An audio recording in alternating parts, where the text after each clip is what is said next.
Si solo entre el siglo XX y el siglo XXI Washington intervino unas 40 veces en diferentes formas haciendo un cálculo conservador.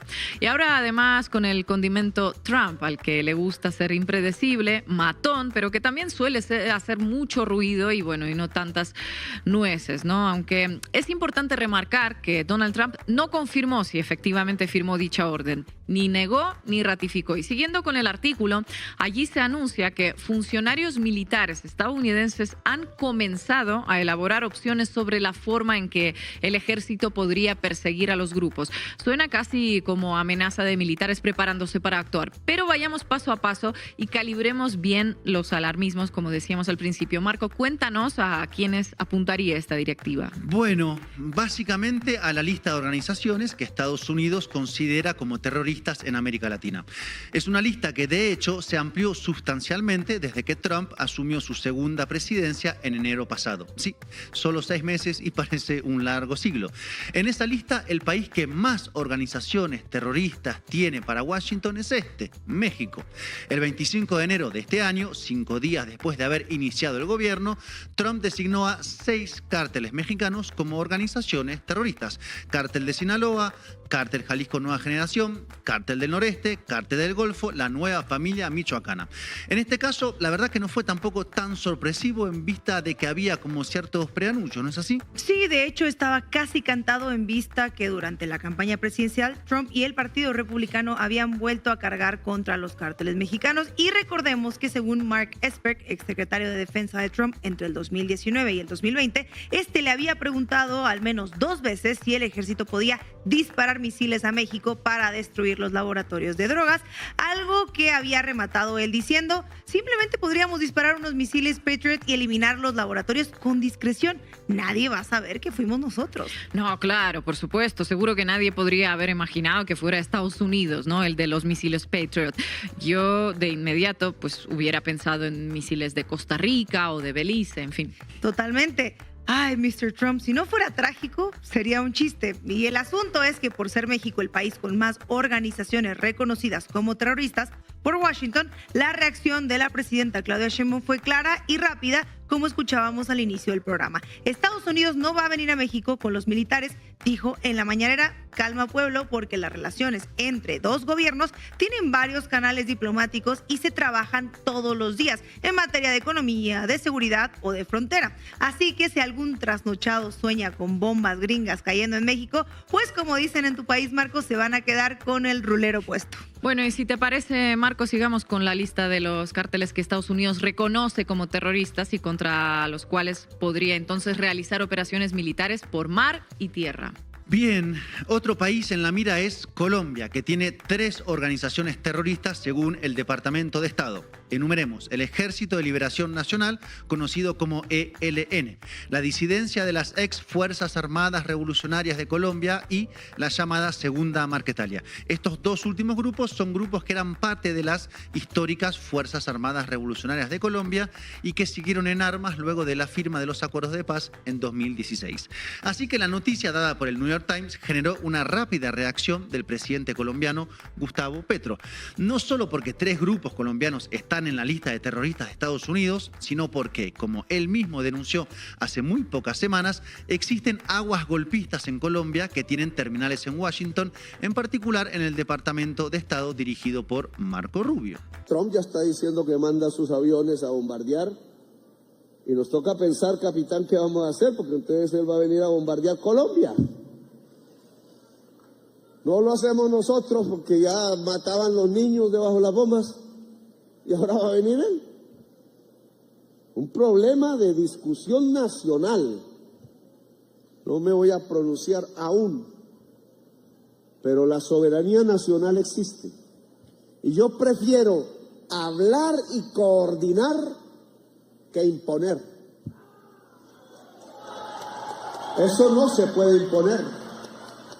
Ya lo sabemos, llevamos 50 años en las mismas. 50 años y va 1 millón de muertos asesinados en América Latina, toda. 1 millón, una guerra. No puede ser. La soberanía nacional existe, un buen recordatorio de Petro para Trump. Y no solo para Trump, porque los demócratas no se han quedado atrás históricamente en materia de no respetar soberanías nacionales, digamos las cosas como son. Así es, digamos todo. Y bueno, para terminar con la lista de países apuntados por Washington por tener organizaciones que considera terroristas y que por ende ahora están bajo presuntamente amenaza de posible acción militar, está, claro, Venezuela.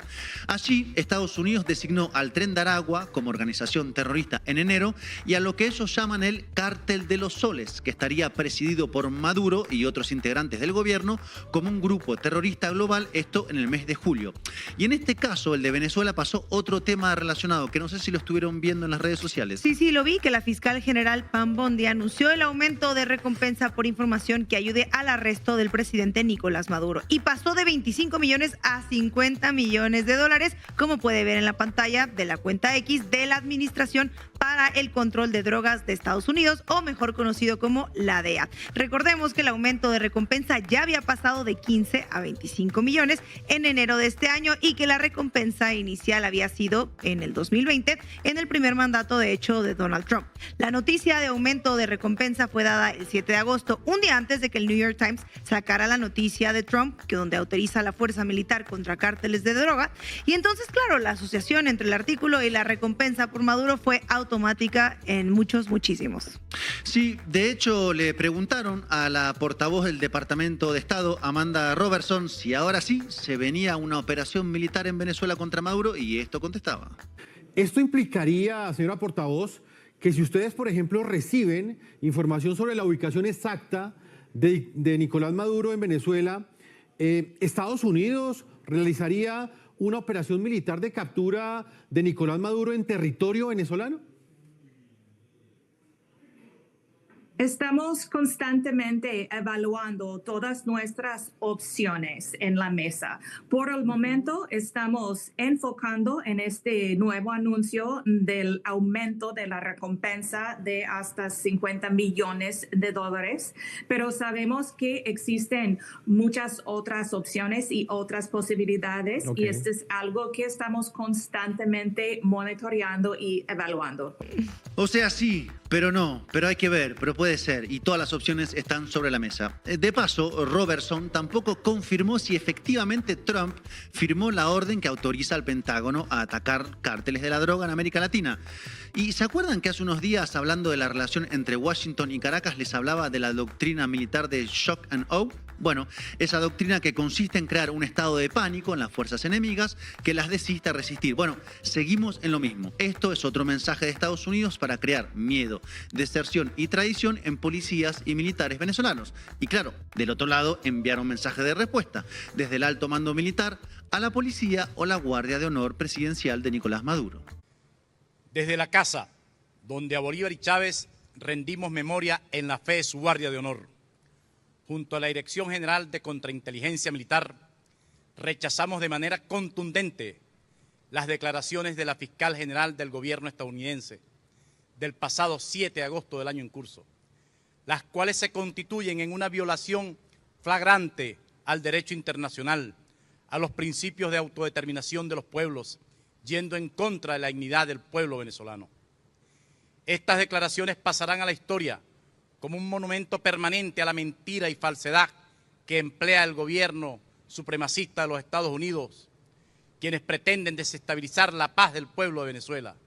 Nadie podrá destruir el poderoso sentimiento bolivariano y antiimperialista que poseemos los venezolanos y venezolanas. Nos acusan de narcotraficantes, pero esto es una semejante atrocidad, una innoble narrativa que busca posicionar una mentira como verdad. Mensaje va, mensaje viene, nada tan nuevo, pero con unos cuantos millones de dólares y amenazas más. Y en el caso de Nicolás Maduro, se lo acusa además de tener relaciones con el cártel de Sinaloa en una suerte de construcción hecha para grandes titulares. El más malo de los tiranos comunistas, aliado al más malo de los narcotraficantes mexicanos. Imagino que, bueno, abundaron pruebas para demostrarlo, ¿verdad? Bueno, convengamos que eso de las pruebas tampoco es tan importante para violar la soberanía de otro país. Bueno, fuera de broma, le preguntaron a la presidenta Claudia Sheinbaum por una acusación tan grave y esto contestaba.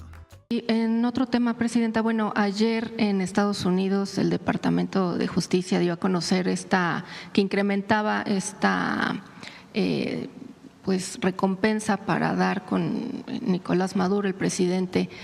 Sin embargo, bueno, menciona que tiene por presuntos vínculos con el cártel de Sinaloa. Saber si ustedes tienen, pues, si han investigado realmente si estos Es la primera vez que oímos ese tema. No hay ninguna, de parte de México, ninguna investigación que tenga que ver con eso, nada. Y su opinión, bueno, que estén vinculando a México, bueno, cárteles de México con Venezuela y que ahora estén buscando al presidente. Como siempre decimos, si tienen alguna prueba que la muestren. Nosotros no tenemos ninguna prueba relacionada con ello. Y sí, si tienen alguna prueba, que la muestren. Así debería ser. Pero así no funciona el mundo para Trump y su gobierno. Y tampoco funcionaba así para un tal George W. Bush con las pruebas de las armas de destrucción masiva de Irak en 2002. No sé si recordarán.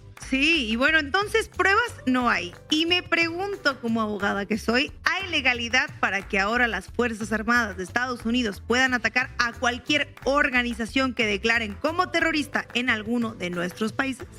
Bueno, Estefanía, la cosa ahí está como frágil para ser generoso en el diagnóstico. De hecho, el artículo del New York Times que comentábamos al inicio reconoce que, comillas, en el pasado la participación militar estadounidense en operaciones antidrogas en América Latina ha superado ocasionalmente los límites legales. Qué forma tan diplomática y elegante de decir que violaron la soberanía de un país. Sí, sobre todo cuando lo que se menciona como antecedente es la invasión de Estados Unidos a Panamá en 1989, con cifras que van desde 500 a 4.000 civiles muertos por dicha operación. Y siguiendo con el tema de lo legal para la actual luz verde de Trump a los militares, el artículo se pregunta, por ejemplo, abro comillas, ¿se consideraría asesinato el hecho de que las fuerzas estadounidenses que actúan fuera de un conflicto armado autorizado por el Congreso mataran a civiles, incluso sospechosos de delitos que no representan una amenaza inminente? Matar civiles, pequeño detalle, ¿sería eso legal? Por las dudas, el periódico piensa en otra posibilidad. Como alternativa, el ejército podría llevar a cabo operaciones de captura y reservar la fuerza letal para la defensa propia si los soldados encontraran resistencia. O sea, básicamente, realizar operaciones llamadas de extracción, que sería ingresar con militares a otro país sin su autorización, secuestrar a una persona o un grupo de personas para llevarlas a Estados Unidos y matar a quienes se opongan. Bueno, vaya alternativa. Ahora sí que el tema de la legalidad está resuelto, ya me quedo más tranquila. Y llegamos así a la pregunta final. ¿Ante qué estamos? ¿Está realmente Estados Unidos preparándose para realizar operaciones militares contra organizaciones que considera terroristas? ¿Es una forma de presionar a México en las perpetuas negociaciones? ¿Es una amenaza directa a Maduro a la vez que un control de daños por haberle dado una nueva licencia a Chevron para sacar petróleo de Venezuela? Tal vez todas las cosas en simultáneo, mezclado con esa característica tan trumpista de crear cortinas de humo, titulares, indignaciones para que se hable y se mire donde él lo necesita. Y claro, peligroso es, seguro, sobre todo proveniente de una potencia en retroceso como es Estados Unidos, que busca reafirmar el control sobre nuestro continente. Y nada como una buena amenaza intervencionista para eso. Y por último, por casa, ¿cómo andamos, señor Trump?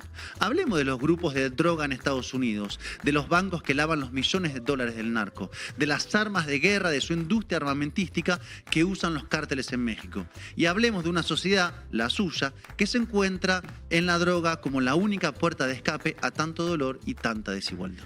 Hay que hablar de todo eso. Gracias, compañero. And now with the signing of the Halt Fentanyl Act, in just a few moments we are delivering another defeat for the savage drug smugglers and criminals and the cartels who have a tremendous amount to say about Mexico. If you want to be nice about it, I'm trying to be nice about it. They have very strong controls over Mexico, and we have to do something about that. Vamos, compañera. Vamos arriba. Cuéntamelo todo y exagera, con Estefanía Veloz. La nota del New York York Times, que ya se mencionó y que asegura la supuesta autorización de una invasión militar en América Latina, desató una serie de reacciones en los medios mexicanos, pero este tema no es nuevo. Desde el 2023, la idea de una intervención militar estadounidense ya ha rondado en la prensa y en las redes sociales. Tiene mucho tiempo, pero que en las últimas semanas le ha echado más ganitas para tratar de incluir a los cárteles mexicanos del narcotráfico en su lista negra de organizaciones terroristas y con esa clasificación tener el pretexto ideal para invadir, en este caso México, como ha invadido otros países. El tema de la amenaza del presidente electo Donald Trump de una invasión suave de sus fuerzas a nuestro país para combatir los cárteles de la droga. Por ejemplo, el ejército de Estados Unidos contra el mexicano, como hay una diferencia muy considerable de fuerza, México adopta esta estrategia de guerrillas, ¿no? Todos estos clips de noticieros son de hace varios años, algunos de hace varios meses y muchos antes de que saliera la nota de el New York Times. Por cierto, cuando otro medio estadounidense abordó el tema, aseguró que, según una fuente secundaria, estaba descartada la posibilidad de invadir territorio. Dice el Washington Post. Un segundo funcionario estadounidense dijo que no se está considerando enviar tropas estadounidenses a México. Bueno, desde el 2023, cuando Foreign Policy tituló Estados Unidos no debería invadir a México, los medios han documentado una escalada que es más bien retórica. Y otro ejemplo es cuando la agencia AP tuvo que desmentir en ese mismo año, 2023, cuando los políticos republicanos en Estados Unidos comenzaron a proponer clasificar a los cárteles como organizaciones terroristas, que Putin no advirtió que Estados Unidos podría invadir México. Esta nota de verificación desmintió rumores en redes sociales que aseguraban que Vladimir Putin había alertado sobre una invasión estadounidense. Esto demuestra cómo el tema ya circulaba en el imaginario colectivo, incluso sin pruebas sólidas. Claro, sí, porque si tenés que desmentir un post de Facebook es que la cosa anda como malita. Bastante mal, o que permeó tanto la idea de la posible invasión que todo, absolutamente todo, era creíble. Y una más del mismo New York Times del 2023. Trump quería lanzar misiles contra México, ahora el Partido Republicano quiere enviar tropas. Recuerdo esta nota donde se reveló que Trump en su primer mandato había propuesto lanzar misiles contra narcolaboratorios en México, una idea que su entonces secretario de Defensa, Mark Esper, calificó como ilegal. Publicada, por cierto, en un año en el que Trump no gobernaba, pero sí en el que los demócratas habían catalogado a los cárteles como terroristas. Tipo, sí, lo hicimos, pero los otros son todavía peores. O pudieron haber sido peores. Pero pasando al 2024, CNN en español, el 3 de diciembre publicó: Estados Unidos invadirá México para enfrentar al narco. Sheinbaum lo niega. 29 de enero del 2025. El Universal. Claudia Sheinbaum descarta intervención militar en Estados Unidos en México y destaca importancia de la soberanía. Infobae. ¿Está en peligro la soberanía de México después de la designación de cárteles como terroristas? Llegando al agosto de este año, ¿cómo informaron algunos periódicos sobre el artículo que nos contaba Marco al principio sobre esta filtración? Bueno, tengo portadas porque el Reforma dice: firma Trump orden para atacar a cárteles. El titular que vemos en pantalla pone en el foco la acción de Trump citando al New York Times, pero solo al final del primer párrafo de la nota se aclara que la información proviene de un medio estadounidense que no muestra ni datos ni fecha de dicha firma y que además podría referirse a muchos otros países. Ya, la elección editorial suena un poco a que nos lean primero y que ya luego averigüen. Es clickbait.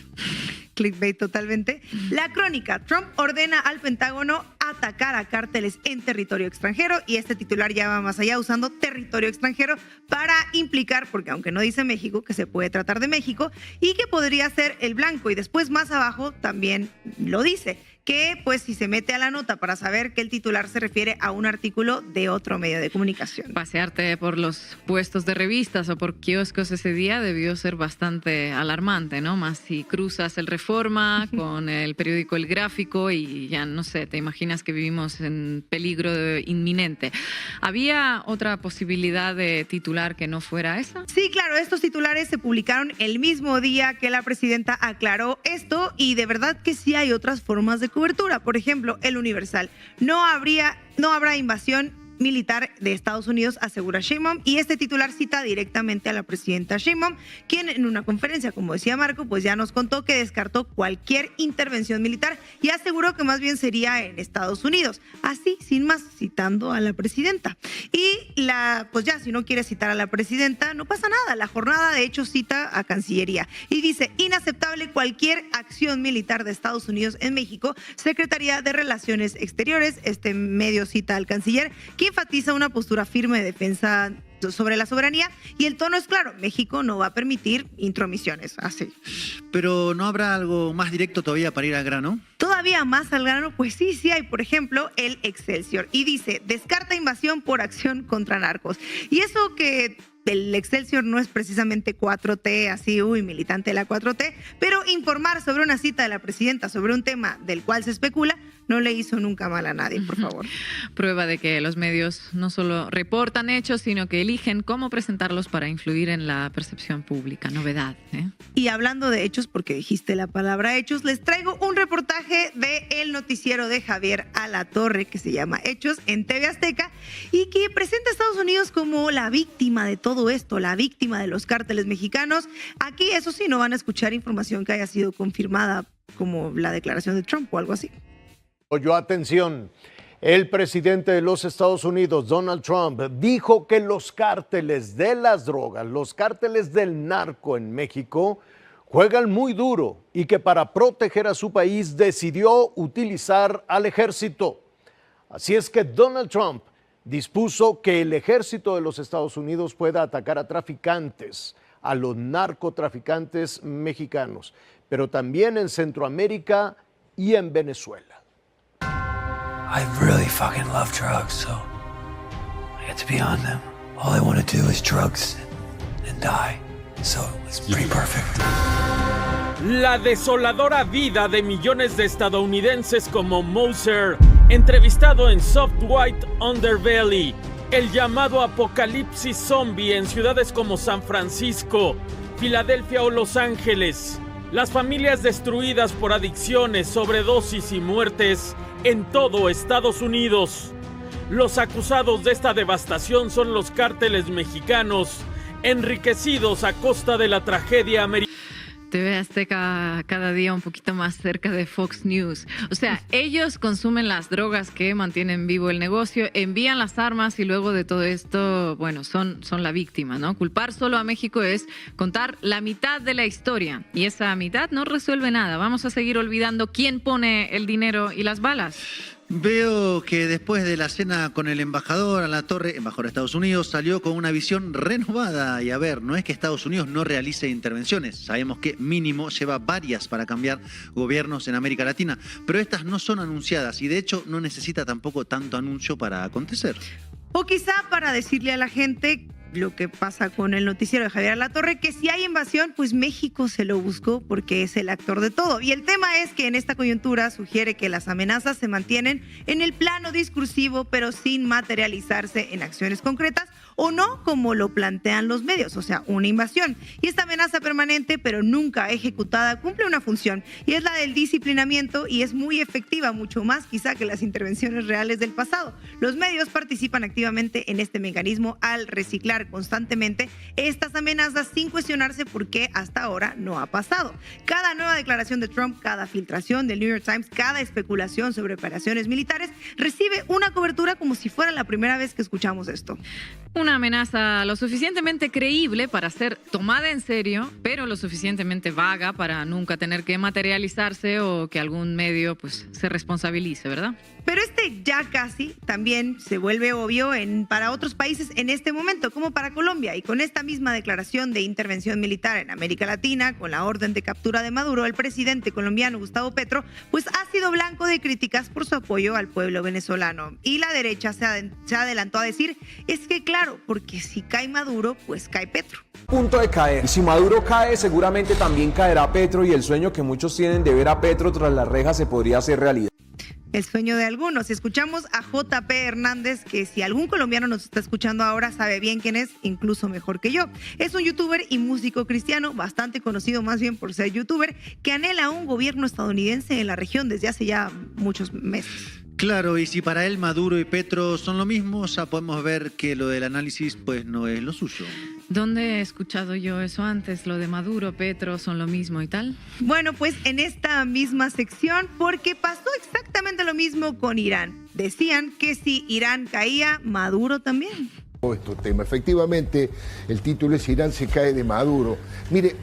Entonces, según algunos medios, ya casi invaden México, ya casi cae Maduro, ya casi Sheinbaum y Trump se van a llevar mal. Los medios van, como dije, reciclando estas amenazas mes tras mes, año tras año, y nos construyen una realidad donde la soberanía latinoamericana aparece perpetuamente amenazada.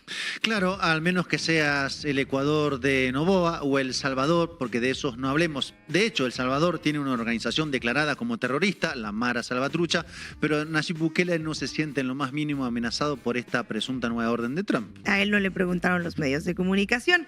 Para estos medios no se trata de simplemente informar sobre eventos reales, sino de mantener un estado de excepción permanente donde las amenazas externas justifican pues cualquier presión política o económica, como los aranceles.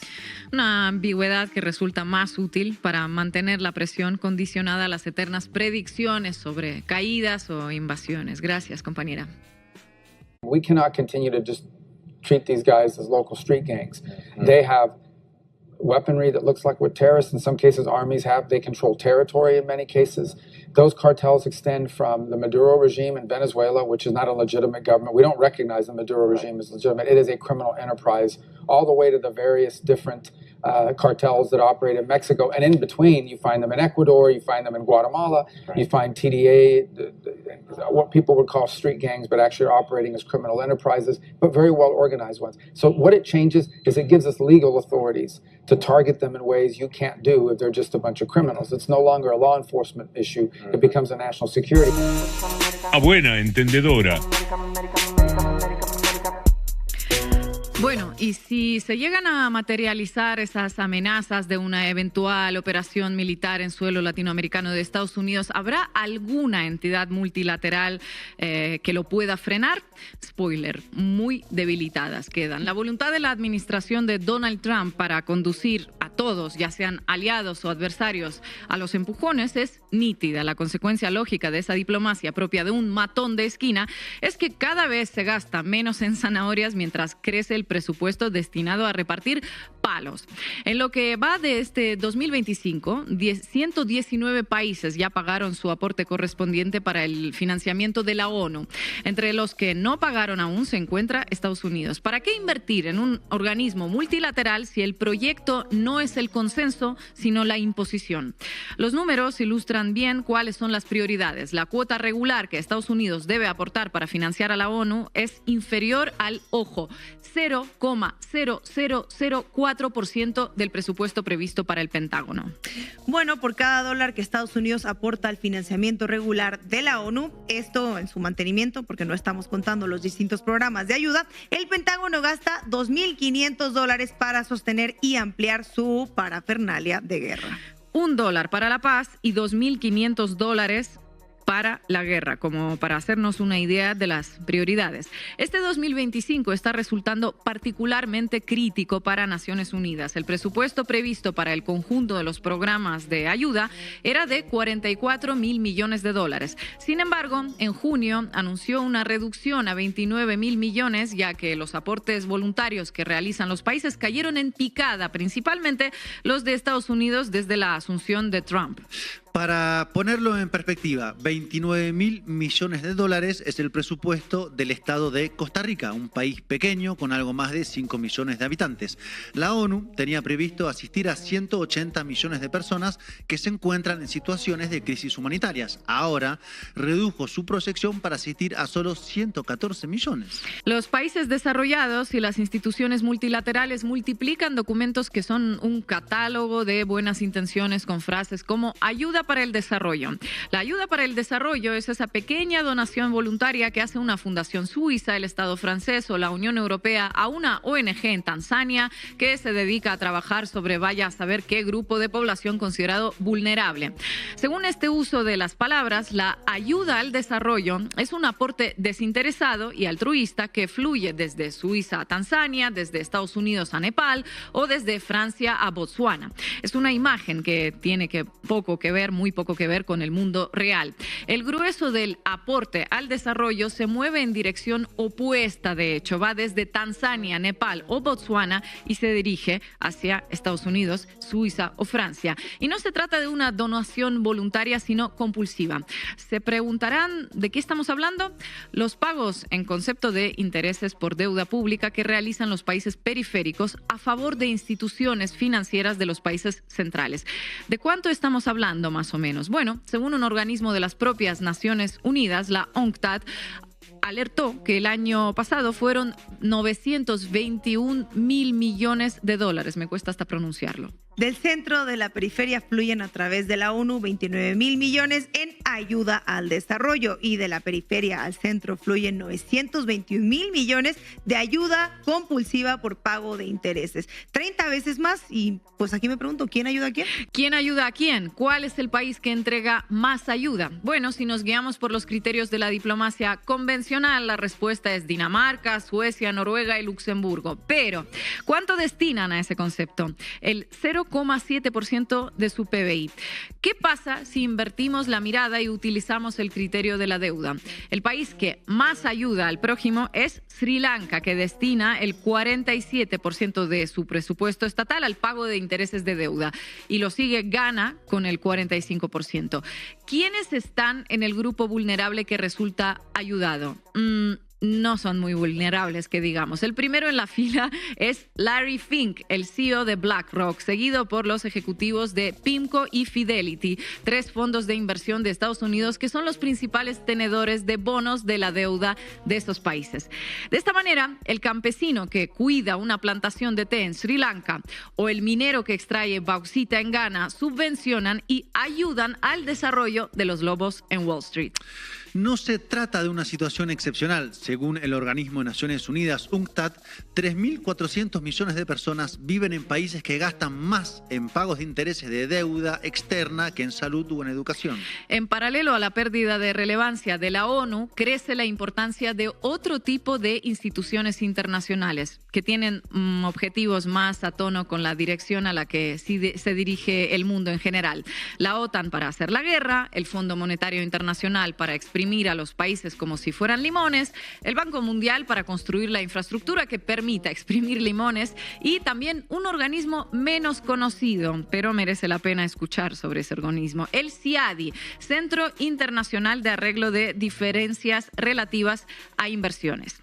El CIADI ilustra la tendencia en desarrollo hacia la privatización de las relaciones internacionales. Las empresas multinacionales van ganando lugar y poder, mientras que los estados nacionales pierden soberanía y van siendo acorralados. El CIADI es eso, uno de los corrales donde los lobos guardan a las ovejas. ¿De qué se trata el CIADI y de dónde salió? Pues pertenece a la órbita del Banco Mundial y es un tribunal arbitral creado en 1966. Su función es resolver pleitos que se presenten entre los países y las empresas transnacionales. La base jurídica que toma para resolverlos son los tratados bilaterales de inversión. El sesgo del CIADI lo podemos ver en un solo dato. En toda su historia resolvió 780 casos. En 697 los países demandados fueron latinoamericanos, africanos o asiáticos. Argentina lidera el ranking con 60 demandas realizadas por empresas transnacionales contra el Estado, casi el 10% del total. La siguen Venezuela con 45 demandas en su contra y luego Egipto con 38 demandas. El sesgo se invierte cuando nos referimos a los árbitros. ¿De qué países provienen los jueces? Principalmente de Estados Unidos, Francia y Gran Bretaña. Si nos enfocamos en los rubros que presentan más denuncias ante el CIADI, se trata de empresas hidrocarburíferas y mineras, seguidas por electricidad y otros tipos de energía. ¿Qué es el CIADI entonces? Bueno, un organismo en el que las empresas transnacionales del norte que explotan materias primas en países del sur inician juicios en contra de esos países del sur que luego resuelven árbitros de los países del norte. ¿Hace falta que les diga quién gana y quién pierde en esa cancha inclinada? Solo desde el año 2000 a esta parte los países fueron condenados a pagar más de $100,000 millones a las empresas. El gráfico ilustra la tendencia. Cada año las empresas presentan más demandas contra los países. En la primera década del milenio, el CIADI atendió en promedio 22 nuevas demandas por año. En la segunda década se duplicaron hasta alcanzar un promedio de 44. En lo que va de esta tercera década han presentado 57 nuevos casos por año. El incentivo para que los juicios de las empresas contra los estados siga creciendo está sobre la mesa y define a la propia naturaleza del CIADI. El convenio establece que las empresas pueden enjuiciar a los estados, pero los estados no pueden presentar juicios a las empresas. Estamos hablando de un tribunal donde las ovejas no pueden demandar a los lobos, pero los lobos sí pueden demandar a las ovejas. Correcto, Marco, pero además quien juzgue a la oveja va a ser un lobo. Los estados solo pueden presentar demandas contra las empresas como respuesta a una demanda previa en su contra. Hay pocos antecedentes y en la mayor parte de los casos la condena a las empresas fue para que se hicieran cargo de los gastos procesales surgidos del propio juicio. Si estuviéramos hablando de un partido de fútbol que se jugara bajo reglas tan injustas y dispares como estas, imaginemos un América Guadalajara, Boca River o Barcelona Real Madrid, tendríamos decenas de horas de periodistas indignados por el escándalo. Podríamos decir con justa razón, las reglas están para ser aplicadas de manera ecuánime. Aquí no solo estamos hablando de que la regla no se aplica de manera ecuánime. En este partido hay dos equipos, pero un solo arco. En eso consiste el orden internacional basado en reglas. La ONU barranca abajo y el CIADI suma más casos cada año. Las relaciones internacionales solían ser un ámbito donde interactuaban los países. El CIADI condensa la privatización de las relaciones internacionales, un ámbito privilegiado que las empresas transnacionales utilizan para someter y romper la soberanía de los países del sur. En diversas regiones del mundo, la violencia no es solo una consecuencia de conflictos internos, sino un recurso calculado para debilitar a los gobiernos soberanos. Este patrón es impulsado y sostenido muchas veces por intereses de Occidente, de aquellos países que creen que son dueños de otro. Y a partir de ahí se despliega sobre territorios con un alto valor geopolítico y buscan, ¿qué específicamente? Erosionar la gobernabilidad y justificar intervenciones y abrir paso a agendas económicas y militares. El objetivo es claro, convertir la inseguridad en un instrumento de control y sometimiento. Y es esa herramienta la que hoy afecta a países como Haití y Ecuador, desde gobiernos que aprovechan ese recurso para sus propios beneficios o, en casos contrarios, pese a que los gobiernos trabajan constantemente por la paz y la estabilidad, siempre aparecen intereses externos que atentan contra ello. Es el caso de Colombia o Venezuela. Hagamos el recorrido. En Haití, por ejemplo, el nuevo Consejo Presidencial de Transición que viene trabajando hace algún tiempo ha decretado conjuntamente con representantes del gobierno de este país un estado de emergencia de 3 meses en los departamentos de Oeste, Atibonit y Centro, regiones severamente golpeadas por la escalada de violencia de las bandas criminales. La medida, vigente desde el sábado pasado, busca dar a las autoridades tiempo y recursos para restablecer la paz. Sin embargo, el CPT, como se le conoce al Consejo de Transición, con casi 4 años de existencia, arrastra una profunda crisis de legitimidad y nulos avances en el control de la inseguridad. Allí nos preguntamos, ¿a quién beneficia esto?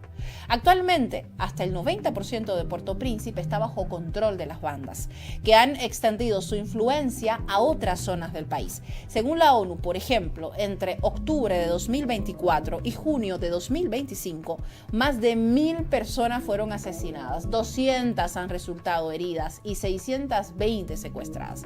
Solo en el segundo trimestre de 2025, por ejemplo, se reportaron 1.520 personas asesinadas y 609 heridos. Esto principalmente en la capital. Y desde enero la violencia ha cobrado la vida de más de 3.000 personas y ha desplazado a 239.000 personas. Ojo, este desplazamiento, ¿hacia dónde lleva a las personas? Al país más cercano, República Dominicana, pero desde este país también hay deportaciones. Desde enero de este año, más de 100.000 personas han sido devueltas a un país donde la inestabilidad y la violencia no permite el avance de su población. ¿A quién beneficia esto? ¿Qué pasa en Haití? La situación no dista mucho de lo que sucede, por ejemplo, en Ecuador, con ciertas salvedades, claro está. Allí Noboa, el presidente, dijo: estado de excepción para eliminar la violencia, pero parece que ha sido para lo contrario, para profundizarla. ¿Por qué digo esto? Acá las pruebas. El 10 de agosto, ¿qué pasó? Al menos 8 personas murieron en una masacre en las afueras de una discoteca en el cantón Santa Lucía, en la provincia de Guayas, una de las más severamente golpeadas por la violencia. Entre ellas hablamos del hermano de un alcalde local. El ataque fue perpetrado por hombres armados que llegaron en 2 camionetas y se atribuye a disputas entre bandas criminales que, pese al Plan Fénix, como se le conoce, y a la declaración del conflicto armado interno, recordemos, en 2024, la criminalidad se ha disparado. En el primer semestre de 2025 se registraron 4.619 homicidios. Quédese con la cifra, 4.000. Un 47% más que en el año 2024. ¿Qué se supone que está pasando en Ecuador? Y esto en medio de una consulta popular con preguntas que dejan mucho más que preguntar, en medio de fusiones de ministerios, reducción de presupuesto para gasto público. ¿Qué está pasando en Ecuador? Recordemos las últimas elecciones, totalmente militarizadas los centros de votación. Nuevamente nos preguntamos, ¿qué está pasando en Ecuador? Ahora bien, ¿qué une a estos ejemplos? La profusión de la violencia contra civiles indefensos con el fin de justificar medidas autoritarias o de intervenir políticamente. Por ejemplo, el papel de políticas de seguridad que están impulsadas también desde consejos que vienen desde Occidente. Armas, agendas de narcotráfico, militarización, como factores que agravan las crisis sociales, las crisis locales. La perpetuación de estructuras que debilitan también la autonomía social y refuerzan narrativas sumamente hegemónicas, mientras las víctimas pierden acceso a mecanismos democráticos y a la justicia real. Hagamos una pausa. Ante estos intentos repetitivos, ¿qué ejemplos surgen en nuestro continente que muestran una cara distinta ante ello? Países como, por ejemplo, Colombia y Venezuela. Se juntan ambos como la plata en los Andes, decía José Martí, para darle frente a quien intente provocar lo mismo en sus tierras. Gustavo Petro con sus características, Nicolás Maduro con las suyas. Si bien la muerte del senador y precandidato presidencial Miguel Uribe Turbay, que se reportó en las últimas horas, marca un punto crítico en la violencia política, 2 meses después de sufrir un atentado durante un acto proselitista en Bogotá, Petro no se rinde. Condenó el hecho directamente, instruyó investigación directa, transparente y limpia, pero además es importante decir que ha reconocido la necesidad de trabajar codo a codo con su vecino venezolano, un pueblo hermano que comparte la misma historia, decía. ¿Y trabajar en qué sentido? En todos, fundamentalmente en la paz, desde zonas de paz y economía y desde otras iniciativas. Colombia planteó en las últimas horas cara ante las posibles agresiones por parte de Estados Unidos contra cualquier país soberano. Ante ello, Petro mostró apoyo también a Venezuela durante los últimos días cuando el presidente fue directamente agredido, subiendo esta suma por su supuesta captura. Un país que no solo es atacado desde la figura de su presidente, me refiero a Venezuela, sino también con actos terroristas directos. ¿No me creen? El ejemplo. El ministro de Interior, Justicia y Paz, Diosdado Cabello, denunciaba hace algunos días la desarticulación de un plan terrorista en Plaza Venezuela. Es una zona muy concurrida acá en el Distrito Capital, en Caracas, que buscaba detonar un artefacto explosivo el 3 de agosto en una plaza pública. El objetivo no eran las autoridades del país, no, para nada. Era el pueblo venezolano. El operativo resultó en la detención de 3 implicados, incluido un ciudadano colombiano. Cabello vinculó la conspiración con la extrema derecha y denunció que estas acciones son planificadas desde Estados Unidos. La administración de Donald Trump manda y paga. el mismo que anda tras casi todos los procesos desestabilizadores y asesinos del mundo, procesos que buscan asesinar a la gente. Ante ello, ¿qué nos toca a nosotros como periodistas? Siempre estar prestos para ir desentrañando cada patraña y exponerla ante el mundo, aunque a veces molestemos. El chavismo consolida su poder con el cierre de este ciclo político. Con el presidente Maduro al frente del Palacio de Miraflores, una holgada mayoría en la Asamblea Nacional, el control de 23 de las 24 gobernaciones y un dominio prácticamente absoluto del panorama municipal, el gran polo patriótico Simón Bolívar y el Partido Socialista Unido de Venezuela inician unos años aparentemente cómodos en los que podrán desplegar su maquinaria de base y su plan económico. Eso es, camino despejado, esa es la clave. Vía libre para el chavismo sin elecciones a la vista antes del 2029, que se dice pronto. En paralelo, la oposición deberá tratar de sobrevivir a una coyuntura marcada por el descrédito interno y su particular debilitamiento, porque, sea como sea, su campaña de denuncia del supuesto fraude en 2024, pues no ha servido absolutamente para nada. Maduro sigue en Miraflores, el PSUV sigue dominando la política nacional y el bloque opositor se ha ratificado en sus lógicas atomizantes. Se advierte además una reforma constitucional, eso sí, atentos a lo que decía Nicolás Maduro. He hablado con la Comisión de Reforma de la Constitución, la reforma constitucional, y hemos acordado preparar un proceso de consulta y debate más incluyente, más abierto, más dialogante, de mayor tiempo, para entregarle en enero a la nueva Asamblea Nacional el proyecto de reforma constitucional. No se la vamos a dar a esta, se la vamos a dar a la otra Asamblea Nacional. Y también tengo una idea que le estoy dando vuelta a la cabeza, que es perfeccionar el sistema electoral. Es una idea que lanzo al debate público. Venezuela necesita modernizar, ampliar y traer a la realidad del nuevo sistema político a construir su sistema electoral. La constitución de un nuevo sistema electoral, la reforma de todas las leyes electorales y que se cree el sistema electoral de los circuitos comunales como nuevo sistema de consulta y elección de Venezuela. El sistema electoral de los circuitos comunales como nuevo sistema de consulta permanente, que se haga una reingeniería de todo, donde la gente vota, cómo vota la gente, que se haga una reingeniería para actualizar. Ahora necesitamos ser arquitectos todos junto al pueblo y crear un sistema electoral de circuitos comunales. Nicolás Maduro hará llegar esa propuesta de reforma constitucional a la Asamblea votada en mayo, que asume a inicios del 2026.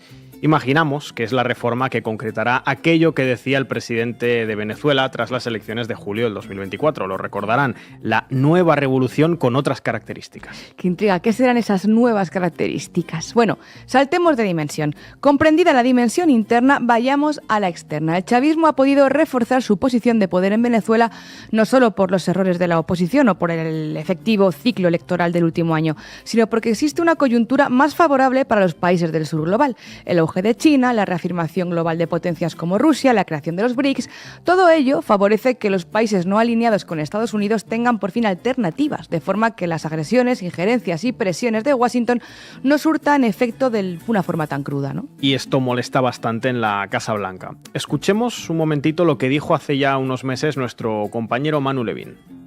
Estemos hablando de este tema y que se esté instrumentalizando a Venezuela para hacer baja política, porque a ustedes, insisto, les da igual Venezuela, les da igual la democracia. Esto no va ni de democracia ni de derechos humanos, esto va de geopolítica y esto va de petróleo y lo sabe todo el mundo. Y si a ustedes les importara la democracia y los derechos humanos, hablarían de otros países también, ¿no? Defenderíamos hablarían de Arabia Saudí, hablarían de Perú, por ejemplo, por estar en esa misma región donde hay un gobierno de facto y una presidenta de facto a ti te da responsable la sensación que, de en Venezuela hay una democracia y que Maduro defiende los derechos civiles, los derechos humanos, mire, y la oposición, y hay una oposición reglada, no están las instituciones viciadas e intoxicadas por Maduro. Te da la sensación de que hay una democracia en Venezuela. Si me dejas te respondo. Yo creo que sería interesante hablar de los problemas que existen en Venezuela, evidentemente como adultos, con gente a la que le interesara de verdad la situación en Venezuela y lo que se puede hacer para que Venezuela mejore. El problema es que a ustedes eso les da exactamente igual. Y la opinión de los venezolanos también. Y déjeme terminar, por favor, porque ustedes aplauden a Edmundo González como un héroe de la democracia. Edmundo González, antes de liderar una oposición golpista en Venezuela, no sé si ustedes saben lo que hacía en El Salvador cuando trabajaba en la Embajada de Venezuela en El Salvador, participar en la Operación Cóndor, participar en la formación de escuadrones de la muerte, que asesinaban a maestros, que asesinaban a estudiantes. Este es su héroe de la democracia que apoyaba las dictaduras de verdad, las dictaduras de verdad que hubo en el Cono Sur. La dictadura de Videla, de Pinochet. Esas son las dictaduras que le gustan a Edmundo González. Geopolítica y petróleo. No tiene mucho más misterio. Como hay más polos de poder y esos otros polos de poder tienen a su vez mayor fuerza, la capacidad del tío Sam de forzar el colapso de actores como Venezuela pues se reduce bastante. Y no será porque no lo intente, como nos contaba Irene. Mirad, hay en la prensa occidental un error de concepto bastante habitual, el del aislacionismo. Suele decirse que algunos estados y gobiernos incómodos están aislados del mundo, a pesar de que en realidad solo están aislados de Europa y de Estados Unidos. No es poco, pero no es el absoluto. Rusia, por ejemplo, ha recibido la marginalización de Occidente, sí, pero no la del resto del mundo. Y lo mismo pasa con Venezuela. Pues el clásico ombliguismo blanco, ¿no? Qué novedad. De hecho, Edu, estos países aislados no solo no lo están, sino que están trazando nexos entre sí para superar la dependencia del bloque imperialista. Occidente les da la patada y ellos, pues soberanamente, se rejuntan. ¿Qué remedio? Una decisión tan lógica como inteligente, aunque pueda sorprenderle a la prensa y la política europea. Hay vida más allá del eje Washington-Bruselas-Tel Aviv. Hay vida, hay comercio, hay desarrollo de infraestructuras, hay cooperación sur-sur, en fin, que hay de todo. Irán no está sola, Palestina no está sola, vaya, que ni Corea del Norte está sola, pues Venezuela 3/4 de lo mismo. Atentos, en pantalla ven imágenes del día de la firma del acuerdo de cooperación y asociación estratégica entre Caracas y Moscú. Una alianza, tápense los oídos para no asustarse, ruso-venezolana. Terrorífico. ¿Y qué maldades esconde este acuerdo? Bueno, a ver, maldades como tal, pues ninguna, así a ojo al menos. Es más bien un acuerdo de alianza entre dos actores repudiados por Occidente porque no son amigos de Estados Unidos, básicamente.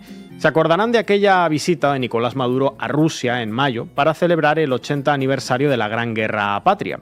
Fue bastante significativo porque acudieron autoridades chinas, venezolanas, norcoreanas, o sea, el eje del mal malísimo fatal. Allí los gobiernos de Moscú y de Caracas firmaron el tratado y consagraron no solo sus lazos históricos, sino una profundización de su cooperación en numerosos ámbitos: comercio, cultura, finanzas, energía y defensa también. Y que no es para menos, porque en 2024 el comercio bilateral entre ambos había crecido un 64%, una absoluta barbaridad. Claro, porque si aíslas a dos, corres el riesgo de que, pues eso, que se junten entre sí, y a veces eso te puede dar más de un susto. Como saben, Estados Unidos quiere dominar las principales áreas de poder internacional, entre ellas la tecnología militar y la tecnología espacial, que es determinante en las guerras y en la economía del siglo XXI. Por eso al tío Sam le molestó tanto este acuerdo ruso-venezolano, porque, entre otras cosas, abre la puerta al despliegue en Venezuela del sistema ruso de navegación por satélite GLONASS. Es raro, sí, porque Estados Unidos aísla, margina y agrede discrecionalmente a gobiernos cuando no coinciden con sus intereses, pero luego le molesta que estos mismos países busquen alternativas. Es un poco como el perro del hortelano, vaya, que ni come ni deja comer. Además, el trato aborda dos aspectos centrales del poder a escala global: la energía y las finanzas. En el acuerdo, Rusia y Venezuela definieron que impulsarían la exploración y explotación conjunta de nuevos yacimientos de petróleo y gas natural.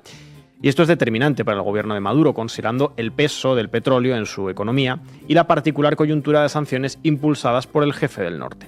Puede haber intercambio de tecnología de forma que Rusia ceda conocimientos en este sentido a la industria petrolífera y gasística venezolana, así como pueden incluirse financiamiento o rutas comerciales para productos venezolanos. También quieren superar la dependencia del dólar, una prioridad que también tiene China. Es difícil, mucho de hecho, pero la idea es construir una infraestructura financiera desligada de Estados Unidos que permita sortear las sanciones y utilizar monedas nacionales respaldadas con otros activos como metales o como recursos energéticos. En fin, que este aislamiento al que supuestamente se somete a Venezuela pues no es mundial. Venezuela no está aislada de la comunidad internacional, sino de un segmento específico, poderoso sí, pero específico, del mundo. Europa y Estados Unidos le dan la espalda, pero buena parte del sur global no, porque no tienen motivos para hacerlo. Y eso pues molesta bastante en Washington. Cada vez son más los polos emergentes que pasan olímpicamente de lo que dicte el tío Sam. Pues no sé, Edu, igual Venezuela debería probar, no sé, hacer un genocidio. Igual así sí que cumple los estándares occidentales y dejan de intentar que colapse. Gracias. ¡Venga por mí! ¡Aquí lo espero en Miraflores! ¡No se tarde en llegar, cobarde! ¡Venga por mí!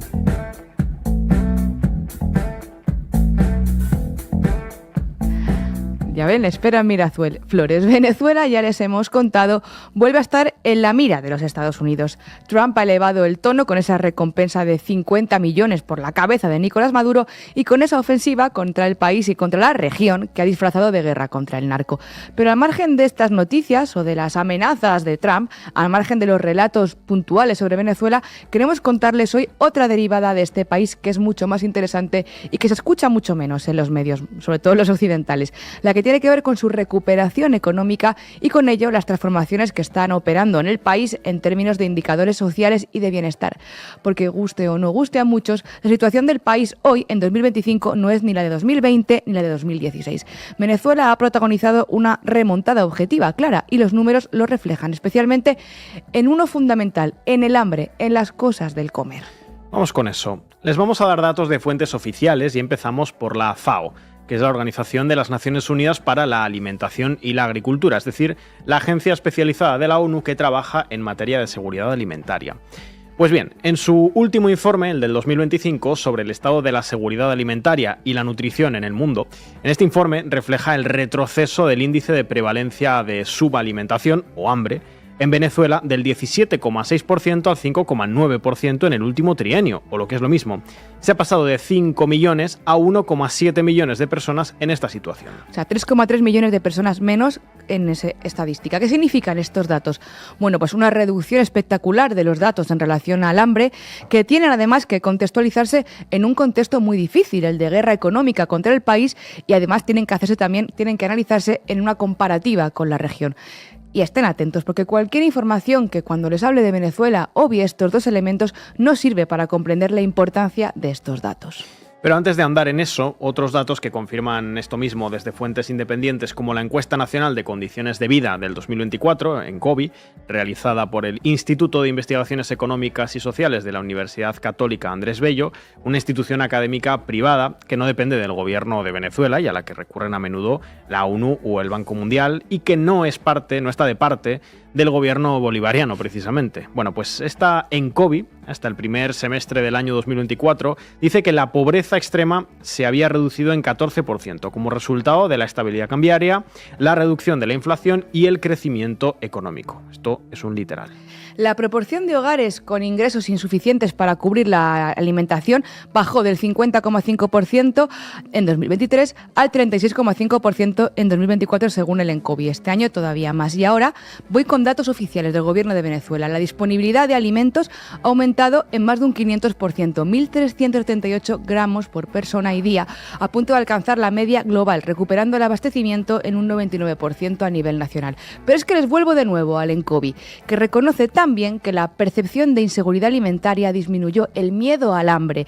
Y eso, cuando se ha vivido el hambre en carne propia, es muy, muy, muy importante. ¿Por qué? Porque el hambre como mecanismo de coerción, de castigo geopolítico, de arma de guerra, esa hambre que vemos hoy, por ejemplo, en Gaza, se ha aplicado también en muchos otros escenarios de bloqueo y de conflicto. Las sanciones son, junto con la guerra, el eje central de la política exterior de Estados Unidos y de Europa. Solo en las dos últimas décadas, las sanciones o los movimientos coercitivos, los mecanismos coercitivos unilaterales han aumentado al menos un 933%, según el Instituto Tricontinental de Investigación Social. Ahí pueden ver en el mapa quién sanciona y quién es sancionado. Estados Unidos, por supuesto, lidera esa aplicación, imponiendo 3 veces más medidas coercitivas unilaterales que cualquier otro país u organismo internacional. Llegaron a ser 15.333 impuestas desde Washington al mundo en abril de 2024, con Joe Biden en el gobierno. Pero ya saben que no nos gusta llamar las sanciones, porque eso suena a castigo. Y los castigos, desde un enfoque moral, pues se merecen.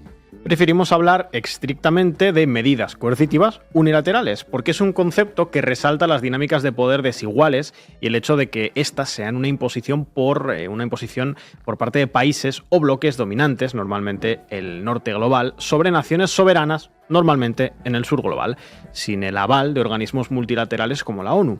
El impacto negativo de este tipo de instrumentos fue admitido en octubre del 2014 en la resolución aprobada por el Consejo de Derechos Humanos 2721, en la que se exhorta a todos los estados a que dejen de adoptar, mantener o aplicar medidas coercitivas unilaterales contrarias al derecho internacional humanitario, a la Carta de las Naciones Unidas y a las normas y principios que, se supone, regulan las relaciones pacíficas entre los estados. Pero ni caso. Es lo que siempre decimos, si Cuba no funciona, si Venezuela no funciona, ¿por qué ponen tanto empeño en castigarlos, en sancionarles, en privarlos del acceso a mercados, a energía o incluso a alimentos?